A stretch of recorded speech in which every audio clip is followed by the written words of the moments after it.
ሰላም ጤና ይስጥልን አድማጭ ተመልካቾቻችን ሚያዝያ 28 2017 ዓ.ም ዕለታዊ መረጃዎችና ዘገባዎችን ይዤ መጥቻለሁ። ዘገባና መረጃዎችን ወደ እናንተ እያደረስኩ አብሬያችሁም ቆየው በለጠ ካሳ ነኝ። እናንተም አብራችሁ እንድትቆዩ ነው በአክብሮት የምጋብዘው። እንደተለመደው ለአስተያየት ካላችሁ ጥቆማ@ዜናስሚል.com እንዲሁም ደግሞ ሐሳብ አስተያየቶች ቢኖሯችሁ በሌሎቹ ማህበራዊ ሚዲያ የመልእክት መላላኪያ መንገዶች በሜሴንጀር፣ በቴሌግራም፣ በዋትስአፕ፣ በትዊተር ታደርሱ ትችላላችሁ። ይህን እያደረጋችሁ ስለሆነ በርካቶቻችሁ በእጅጉ ነው የማመሰግነው። የተለያዩ አስተያየቶችን፣ ሐሳቦችን ከተለያዩ አካባቢዎች ልካችሁልኛል። አሁንም በርካታ ብሎ ከመጡ አስተያየቶች መካከል የፋኖ አንድነት ጉዳይ በተመለከተና እርስ በርስ በየአካባቢዎቹ የሚሰሙ ሽኩቻዎችና እርስ በርስ ተኩስን በተመለከተ ይሄ ጉዳይ ትግሉን ወደ ባሰ ችግር ነው የሚከተው። የሚመለከተው በሙሉ አሁን በዚህ ሰዓት ኃላፊነቱን ሊወጣ ይገባል የሚሉ መልእክቶችን በርካቶቻችሁ ልካችሁልኛል። ጉዳዩ የሚያሳስባችሁ ስለሆነ ነው። ከተለያዩ አካባቢዎች ጥቆማዎችንም መረጃዎችንም ከዚህ አንጻር በተለያዩ ቦታዎች ያለውን የትይዩ ሽኩቻ በተመለከተ በርካታ መረጃዎች ነው የላካችሁልኝ ከሁሉም አካባቢዎች ነው። ይሄ እንግዲህ መቆም ያለበት ጉዳይ ለአንድ ህልውና አደጋ ወደፊት በጋራ መታገል ይባል ይደር የማይባል ከልህ ከስሜት ባሻገር የሚታይ ጉዳይ ነው። በነገራችን ላይ አንድ ፋኖ በራሱ በሌሎች ፋኖች የሚደርሰው ጉዳት በትግሉ ላይ የሚያመጣው አሉታዊ ተጽዕኖ መታወቅ አለበት። ለሌላው ደግሞ ጀርባውን የሚጠብቀው ኃይል አብሮት በዓላማ የሚቆም ኃይል መሆኑ መታወቅ አለበት። ስሜትንም እንዲሁም ደግሞ የተለያዩ ፍላጎቶችን አስታርቆ በአንድ ላይ ከመቆም ውጭ ምርጫ የለም። ከዛ ውጭ ተያይዞ መጥፋት ነው። ለሌላው አካል የፖለቲካ ተጸራሪ ለሆነ አካል ምቹ ሁኔታ ከመፍጠር ያለፈ ምንም ጥቅም የሌለው ጉዳይ መሆን መታወቅ አለበት።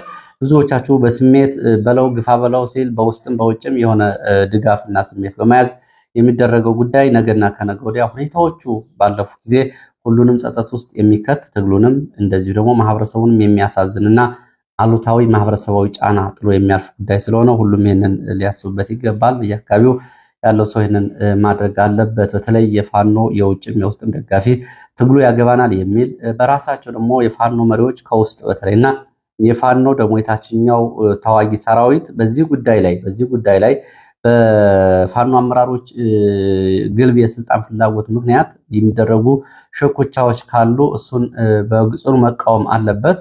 በአመራሮቹ ላይ ጥያቄ ማንሳት አለበት። ለአንድ ዓላማ እስከወጡ ድረስ ከወንድም ጋር እርስ በርስ የሚደረግ ሽኩቻ ለግለሰቦች ስልጣን ተብሎ ዋጋ ያስከፍላል፣ ህዝቡንም እነሱንም ያስከፍላል። ስለዚህ ይሄ ከታችም ጭምር መምጣት ያለበት ጥያቄ ነው። ሁሉም ሊያወግዘው የሚገባና መስተካከል ያለበት ነው። በቅርብ ጊዜ እንግዲህ የህዝብ ያጣቸውን የፋኖ መሪዎች እና የተለያዩ ውጊያዎች ላይ ልዩ አሻራ የነበራቸው ህዝባቸውን በመጠበቅ ህዝብ በጀግንነታቸው እንደ አርአያና ምልክት የሚያያቸው በርካታ ፋኖች ናቸው። እንግዲህ ብልጽግና ለዘመናት ተዋግቶ ህወሓት ተዋግቶ ያልጣላቸው እርስ በርስ ሽኩቻዎች የወደቁት ይሄ ጉዳይ ከዚህ በላይ በሄድ የአማራ ህዝብን የሚከፋፈል ትግሉንም የሚያዳክም ለውጭ ጥላት ምቹ ሁኔታዎችን የሚፈጥር ነው። እንግዲህ የሁሉም ኃላፊነቱን እንዲወጣ ጥሪ ከማስተላለፍ ያለፈ ሌላ በዚህ ሰዓት ሊባል የሚችል ጉዳይ የለም። ብዙ ችግሮች አሉ። እነሱ መፈታት ነው ያለባቸው። የአማራን ህዝብ ጥያቄ የያዙ በግራም በቀኝም ያሉ ሁሉም ወንድሞች እኩል መሆናቸው ለጋራ ዓላማ የሚወድቁ መሆናቸው መታወቅ ያለበት ጉዳይ ነው። ወደ ሌሎች መረጃዎች እሄዳለሁ። ከአስተያየቶች ባሻገር የእናት ፓርቲ ከፍተኛ አመራር በአማራ ክልል ያለውን ጦርነትና አጠቃላይ ሁኔታዎችን በተመለከተ ከቲክቫህ ኢትዮጵያ ጋር ያደረገውን ቃለ ምልልስ በተመለከተ ዋና ነጥቦችን ይዣለሁ። እሱን ላስቀድም።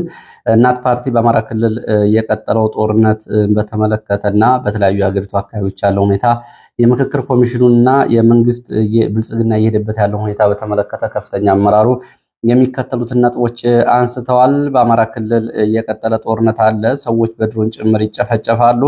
ምክክር ኮሚሽኑና የብልጽግና መንግስት ግን አማራ ህዝብ እየሞተ የሚመካከር ይላሉ ሲል ይህንን ሂደቱን አውግዘዋል። በአማራ ክልል አጀንዳ የማሰባሰብ ስራ ፓርቲው ያልተሳተፈበት ምክንያትም በከባድ ጦርነት እና ውድመት ውስጥ በየቀኑ ሰዎች እየሞቱ ሀሳብ ያላቸው ምሁራን በእስር ቤት ታጉረው መንግስትና ኮሚሽኑ አማራውን እየሞተም ቢሆን በየቀኑ እያለቀ እንዲመካከር መጠየቁን ስላልተቀበልነው ነው ብለዋል። ህዝቡ የህልውና ችግር ገጥሞኛል፣ ቅድሚያ እሱን ፍቱልኝ እያለ ቀጣዩን ጉዳይ ላይ የቅንጦት ጉዳዮችን መንግስት ያነሳል በሚል ምላሽ ሰጥተዋል። በዚህ አበሳ ውስጥ ያለው ህዝብ ለፖለቲካ ትርፍ ሲባል ናና አዲስ የማህበራዊ ውል ለሚፈርመው ምክክር ኮሚሽን አጀንዳ ወይ ደግሞ ሀሳብ አዋጣ ማለት ተቀባይነት የሌለው በህዝብ ሞራል ላይም ተገቢ ያልሆነ እንቅስቃሴ እንደሆነ ይህንንም ኮንኗል። ምክክር ኮሚሽኑ ቀድሞ ወደ ያዘው አቋም እንዲመለስም እንደዚሁ ፓርቲው ጠይቋል። የፓርቲው አመራር ማለት ነው።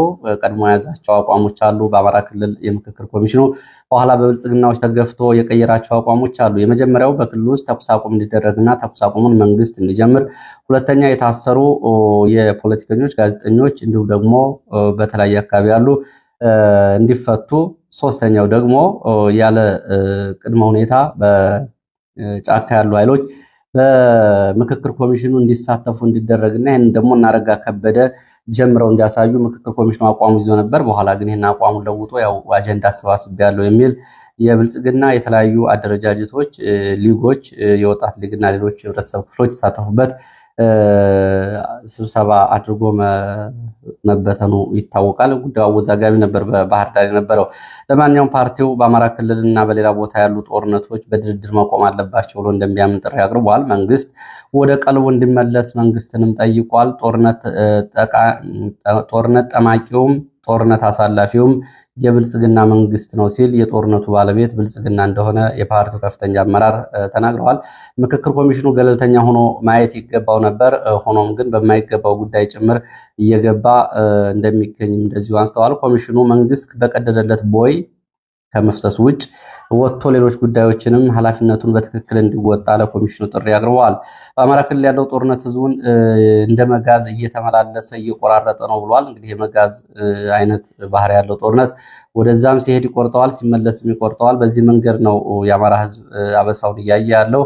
ለ50 ዓመታት በተለያየ ትርክት ዋጋ የከፈለው እና ፍዳውን ሲያየኖረው ህዝብ አሁን ደግሞ በጦርነቱ ውስጥ ዋጋ እየከፈለ ነው ብሏል። ከ6 ሚሊዮን በላይ ህፃናት ትምህርት ቤት አይደሉም፣ 4500 ትምህርት ቤቶች ወድመዋል። ወጣቱ ተስፋ ቆርጦ ከሀገር እየተሰደደ ነው የሚገኘው። ስለዚህ በዚህ ውስጥ የምክክር ኮሚሽኑ ምን ሊያሳካ እንደሚችል ግልጽ አይደለም ሲል በሌሎች አካባቢዎች ያለውንም በትግራይ ያለውን ሁኔታ በተመለከተ በትግራይ በስልጣን ሽኩቻ በሚደረግ የፉክክር ህዝቡ ለባሰ ጦስ ተዳርጓል ብሏል። በትግራይ ካለው ባሻገር በኦሮሚያ ክልልም ህዝቡ በሁለት የጨለማና የቀን ገዢዎች ከፍተኛ ዋጋ እየከፈለና እየተሰቃየ ነው ብሏል።